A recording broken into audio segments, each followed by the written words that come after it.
rousing speech that will uplift, inspire, motivate your audience to do something. One of the things that we try and do in Toastmasters is prepare ourselves for the real world. And tonight on speech is actually practice for a real world event. He's going to be hosting a graduation party for his son and his son's friends. And he's expected to give a little speech. And he wants to inspire them as they enter a new chapter of their lives. So this speech will be practice for that event. And we encourage all of our Toastmasters, if they have an opportunity to practice something, to come in here and do so. The time that he's requested is 12 to 15 minutes. And the title of the speech is Rules for Better Living or Getting Through Life. Rules for Better Living or Getting Through Life. Please welcome Antoine.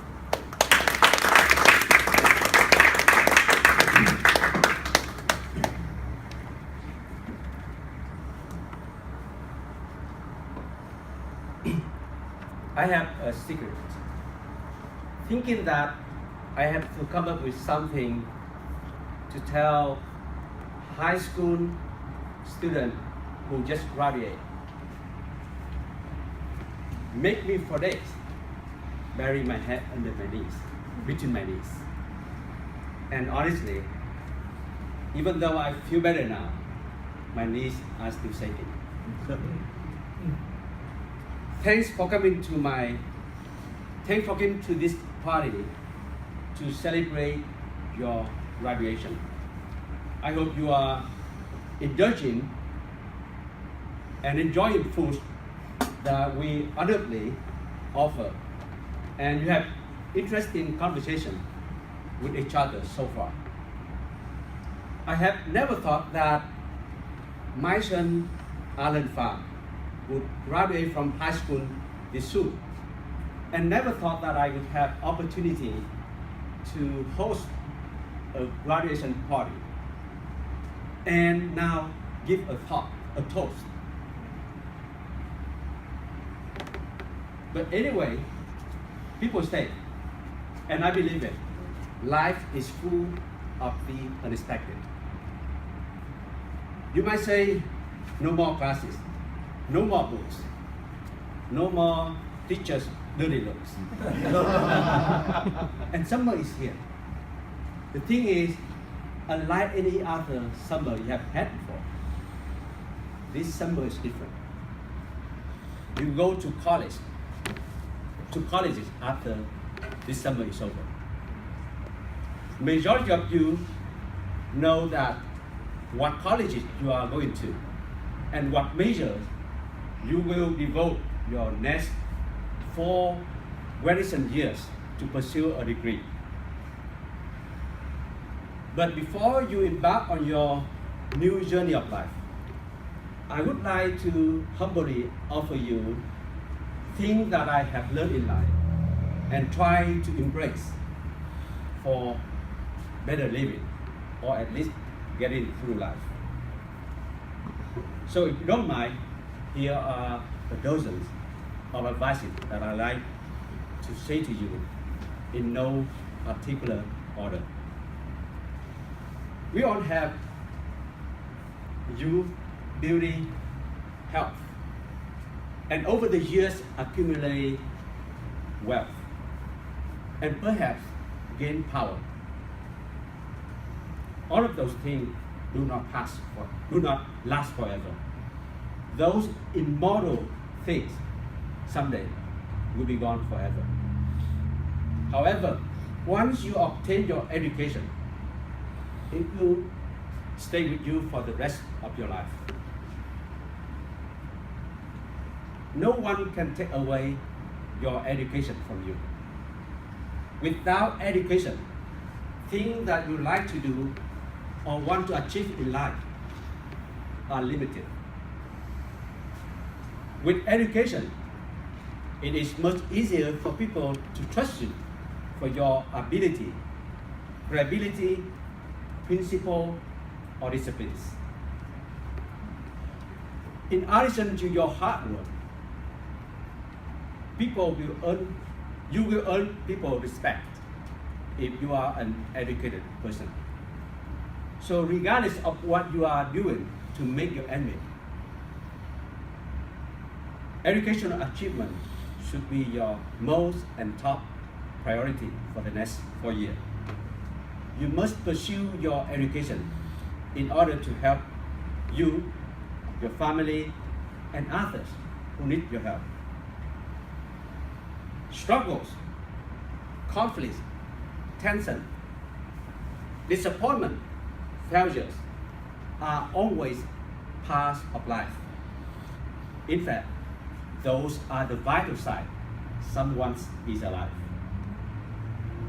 If you try new things, some of them will fail, but it's worth trying and expecting the worst.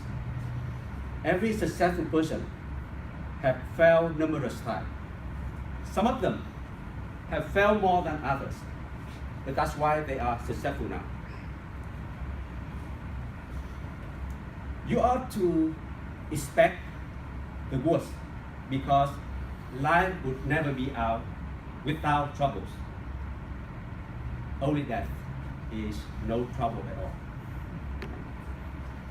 If you hope to accomplish something worthwhile while you are on earth, you will have to spend numerous days of nights and days working on it.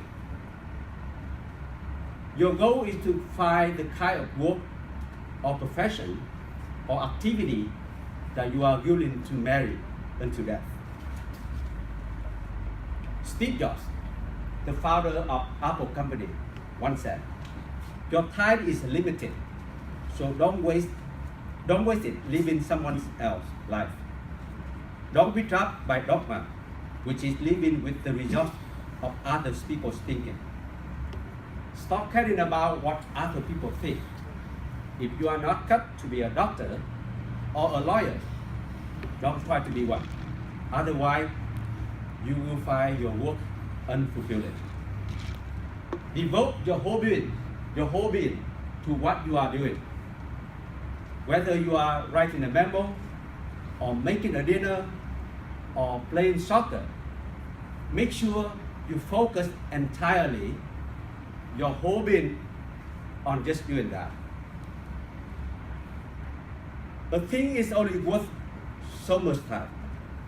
Doing your job, pursuing your hobby, writing your books, take time, but they should not absorb immense chunks of your life. If you are successful, everyone will love you. Be untouched by that, and do not let it go to your head. Your triumph will pass someday, so just get over it. You are never absolutely safe. People will be watching you for every move you make. German poet named Bertolt Brecht, in one of his poems, said, "Cover your tracks." What he meant is, whatever you say, don't say it twice. If you find your ideas in someone else, disown them. You should trust everyone, but give away nothing that really matters, except to those who really love you. Life will be hectic. You will have always to maintain an inner tranquility, to be indifferent to the troubles of the world outside. When you maintain a tranquility, you can metaphorically look down troubles and detach yourself to overcome them.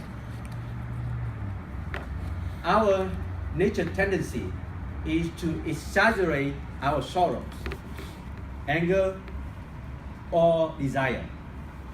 But deep within, we know we are overreacting or indeed overacting. So when you are dismayed at something, ask yourself a question. Is there any point to all of this turmoil? Get on with your life. When moments of emotional crisis or sudden tragedy arise, let yourself cry freely. But literally, you do this for 1 or 2 minutes. And don't let it indulge your whole life. You must go on living. You must laugh before you're happy. Otherwise, you will pass life without having laughed at all. If you don't naturally possess a light-hearted spirit, at least try to learn and smile even at your own foolishness. Live all you can. It is a mistake not to. As the years pass by, it is tempting to settle for a half-life of order, routine, and accommodation. But all of you ought to be overachievers, ever restless, and ever adventurous. Of course, you must pay attention to your body, whether it permits you to do that. Choose some heroes and imitate them. To me, George Washington, Thomas Jefferson, Albert Einstein, Steve Jobs, and Bill Gates, and others are wonderfully humane and sympathetic human beings. Try to learn their personality and turn to them for guidance. If you are facing difficult situations, ask yourself a question: what and how they would react to the same kind of situation. We must all die, but we should not die with regrets. Be prepared. No one likes to talk about the last day, but it will come around eventually. In fact, it may come on a sunny day while the whole world seems young and fresh. Set aside some part of the day for real reading. Our brains demand books, just as our bodies need physical activity.